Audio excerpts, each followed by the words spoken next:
మేలు చేసే పరిస్థితి వారు కల్పిస్తారు. గతంలో మనం చూసాం, చెప్పిన మాటలు ఏది కూడా తప్పకుండా అన్నీ కూడా తూచా తప్పకుండా అమలు చేశారు. ఎంతో కష్ట పరిస్థితుల్లో, క్లిష్టమైన రోజులు, ఆ రోజుల్లో 2 సంవత్సరాలు దాదాపు కరోనా బాధితులై చాలా మంది ఇబ్బందులు పడినారు. ఆర్థికంగా అన్ని రాష్ట్రాలు కూడా కుదేలైపోయాయి.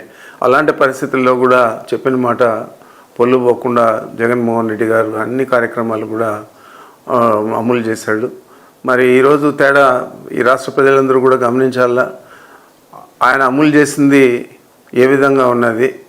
ఈరోజు ఏ కరోనా లాంటి మహమ్మారి ఎక్కడా లేదు. అన్ని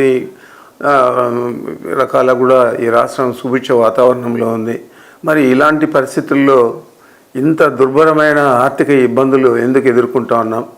ఈ డబ్బు అంతా ఆయన పుంకాన అప్పులు చేస్తూ ఉన్నాడు. దాదాపు 2 లక్షల కోట్లు దాటిపోయింది.